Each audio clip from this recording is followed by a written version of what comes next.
வணக்கம். நமது கடையர் செய்தி பிரிவில் குளியல் அறை, அதாவது பாத்ரூம் என்று சொல்லக்கூடிய அந்த குளியல் அறையை வீடுகளில் எப்படி அமைக்க வேண்டும் என்பது பற்றி ஒரு சிறப்பு பார்வை நமது கடையர் செய்தி பிரிவில் பார்க்க போகிறோம். குளியல் அறை, அதாவது பிளம்பிங் ஒர்க், அதாவது பண்டைய நாகரிகங்கள், அதாவது சிந்து சமவெளி நாகரிகம், ரோம், அதாவது நீர் விநியோகம், கழிவுநீர் வெளியேற்றம் பற்றி அறிந்திருக்கிறார்கள். நவீன காலத்தில் கழிவறை, ஷவர், அதாவது நவீன குழாய்கள் வந்திருக்கிறது.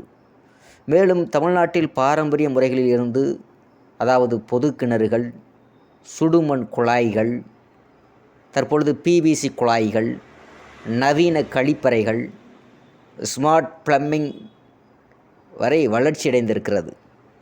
இந்த பிளம்பிங் வேலைகள் மற்றும் மாதிரி அமைப்புகள் பற்றி புரிந்து கொள்வதற்காக நமது கடையர் செய்தி பிரிவில் சில குறிப்புகளை நமது கடையர் செய்தி பிரிவினுடைய பின்பற்றக்கூடிய வாடிக்கையாளர்களுக்கு ஒரு விழிப்புணர்வு செய்கிறது. நீர் ஆதாரங்கள், குழாய்கள் அமைப்பு, கழிவுநீர் வெளியேற்ற சாய்வு, பராமரிப்பு ஆகியவற்றை கவனிக்க வேண்டுதல் பற்றி நாம் சொல்லப்படுகிறது. அதாவது சிந்து சமவெளி நாகரிகத்திலேயே கழிவுநீர் அமைப்புகள் இருந்திருக்கிறது.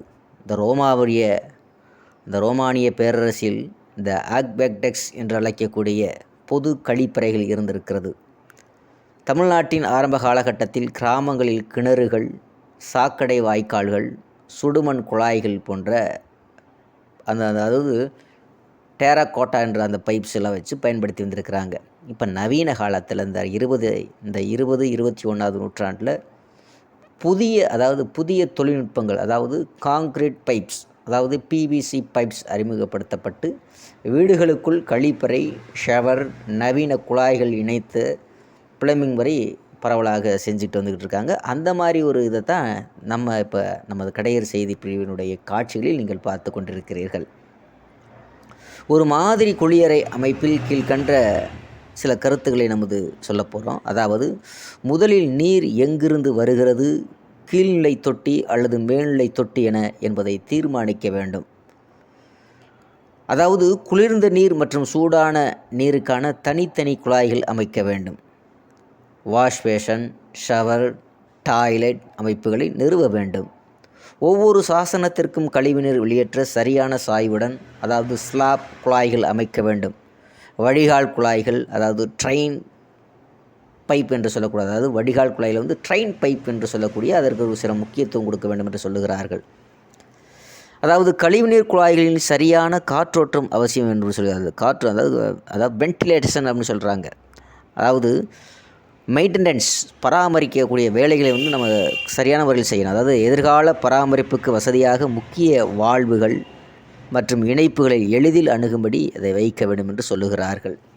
ஸோ இது மாதிரி பிளம்பிங் வேலைகள் நம்ம சொல்லிக்கிட்டே இருக்கோம். நம்ம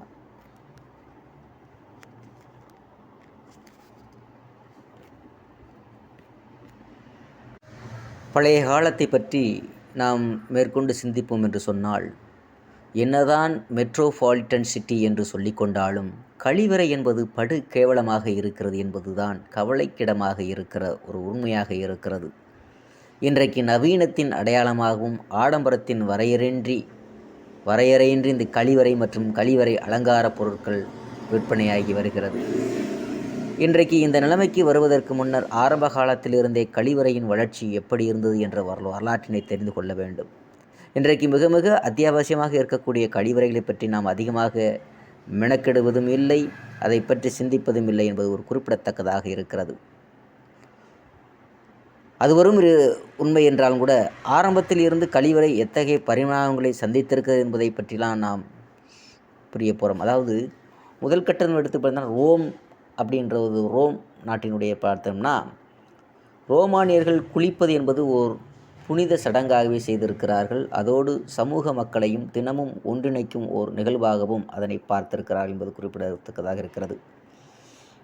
ஒரு குறிப்பிட்ட இன மக்களுக்கு முதல் மரியாதையாக ஹாட் ரூம் எல்லாம் வழங்கப்பட்டிருக்கிறது. அதாவது ஆண் மற்றும் பெண் இருவருக்கும் தனித்தனியாக வெவ்வேறு நுழைவு வாயில் இருந்திருக்கிறது. மன்னரின் ஆளுகைக்கு உட்பட்ட இடங்களில் மிகவும் உள்புறமாகத்தான் இந்த குளிக்குமிடம் இருந்திருக்கிறது.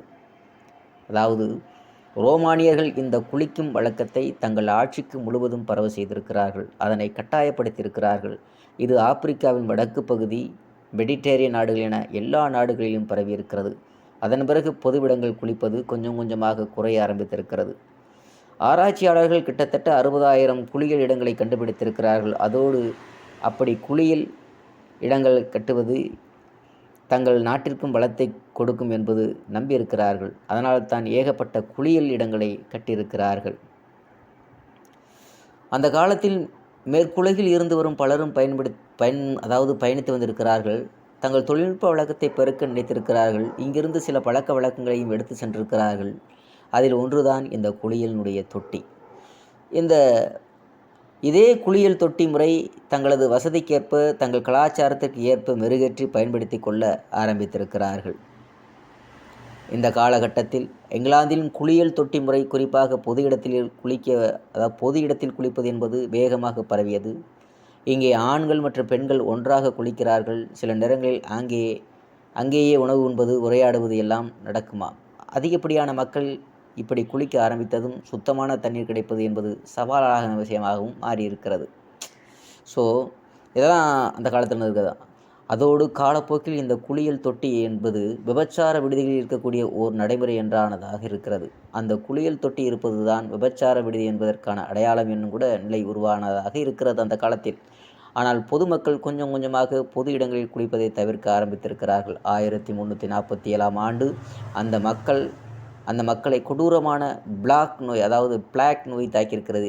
இதில் ஆயிரக்கணக்கான மக்கள் கொல்லப்பட்டும் இருக்கிறார்கள். இந்த நோய்க்கு காரணம் சுகாதாரமற்ற முறையில் பொது வழியில் குளித்ததுதான் காரணம் என்று சொல்லப்படுகிறது. இதைத் தொடர்ந்து பொது இடத்தில் குளிப்பதை அந்த மக்கள் முற்றிலுமாக நிறுத்தி கொண்டார்கள் என்பது குறிப்பிடத்தக்கதாக இருக்கிறது. ஜப்பான் நாட்டில் பார்த்தீங்கன்னா ஜப்பானுக்கு பயணம் மேற்கொண்ட ஒரு ஐரோப்பியர்களை பற்றி பார்த்தோம்னா அங்கு கழிவறை வசதி எப்படி இருப்பது பற்றி ஆவணப்படுத்தியிருக்கிறார்கள். அங்கும் குளியல் என்பது ஒரு சம்பிரதாயமாக சடங்காகவே செய்து வந்திருக்கிறார்கள். குளியல் தொட்டி கட்டி கொடுப்பதை ஒரு தர்மமாகவே நினைத்து வந்திருக்கிறார்கள்.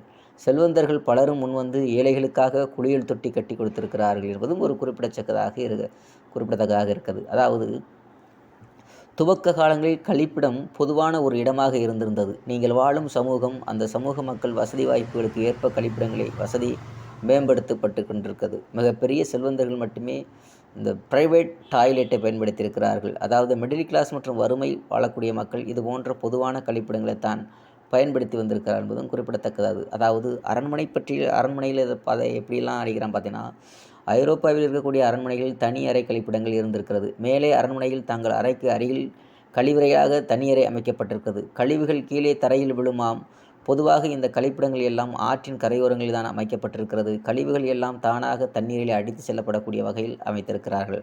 அதன் முன்னர் மனிதன் தொடர்ந்து கரையோரத்தில் மட்டுமே வசிக்க முடியாது என்ற நிலை வந்தபோது பானைகளை பயன்படுத்த ஆரம்பித்திருக்கிறான். அங்கு கிடைந்த பொருட்களை கொண்டு தன்னை சுத்தப்படுத்தி கொண்டான். இலைகள், லெனின், துணி ஆகியவற்றை அதில் பதித்து முக்கிய பங்காகவும் பண்ணியிருக்கிறார் என்பது குறிப்பிடத்தக்கதாகுது. அதாவது 16வது நூற்றாண்டில் என்ன செஞ்சுருக்காங்க பார்த்தீங்கன்னா, 200 ஆண்டுகளுக்கு ஐரோப்பிய வரலாற்றில் சுமார் 7 முறை பிளாக் நோய் தாக்கி கொத்து கொத்தாக மக்கள் உயர்ந்திருக்கிறார்கள். அதனைத் தொடர்ந்து தங்களுடைய சுற்றுப்புறத்தையும் எவ்வளவு பாதுகாப்பாக வைத்திருக்க வேண்டும் என்பது குறித்து விழிப்புணர்வு மக்களிடம் ஏற்படுத்தியிருக்கிறது. அதாவது 1546ஆம் ஆண்டு மன்னர் 8வது ஹென்றி பொது குளியல் மற்றும் கழிப்பிடங்களை எல்லாம் இழுத்து மூடியிருக்கிறார். அதாவது குளிப்பதற்கு பதிலாக நம் சருமத்தை ஒட்டி சுத்தமான லெனின் ஆடை அணிந்தால் அதுவே சுத்தம் கூறப்பட்டது. இதனால் மக்கள் மெல்ல மெல்ல சுத்தமான லெனின் துணியை அணிய முன்வந்தார்கள். மக்களின் வரவேற்பு அதிகரிக்க துணி துவைப்பவர்கள், துணி துவைக்கும் இடங்கள் ஆகியவை வளர்ந்தது. இந்த சுத்தமான வெள்ளை லெனின் துணி அணிவது என்பது அப்போது கௌரவத்தின் சின்னமாகவும் பார்க்கப்பட்டதாகவும் சொல்லுகிறார்கள்.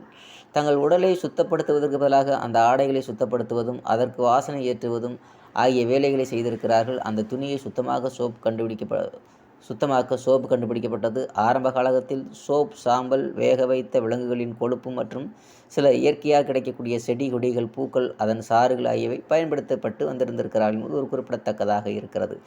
சிறுநீரை கூட துணியால் சலவை செய்து வெண்மையாக்க, அழுக்கினை போக்க பயன்படுத்தியிருக்கிறார்கள். துவைப்பதிலேயே அடித்து துவைப்பது, ஒரு கட்டையை கொண்டு துணியை அடிப்பது என பல முறைகளும் பின்பற்றிருக்கிறார்கள். இந்த காலகட்டத்தில் மக்கள் குளிப்பது என்பது மிகவும் அரிதான ஒன்றதாக மாறி போயிருக்கக்கூடிய காலங்களாக இருக்கிறது. இந்த நூற்றாண்டில் கூட அன்றாடம் குளிப்பது என்பதை நடைமுறைக்கு வரவில்லை. அப்போதுதான் குழாய்கள் அமைத்து தண்ணீரை மக்கள் வசிக்கும் இடங்களுக்கு கொண்டு வந்தார்கள். இதுவும் பணக்காரர்களுக்கு மட்டுமே சாத்தியமானது. இதனால் குளியல் இடம், கழிப்பிடம், சமையல் ஆகியவை தாங்கள் வசிக்கும் வீட்டிற்குள்ளேயே செய்து கொள்ள முடிந்தது. அதன் பிறகு அதற்கு என்று தனியறை, குளியல் காலங்களில் சூடான நீரை பயன்படுத்த என தங்களது தேவைக்கு ஏற்ப வசதிகளை அதிகரித்து கொள்ள ஆரம்பித்தார்கள் என்பதும் ஒரு குறிப்பிடத்தக்கதாக இருக்கிறது.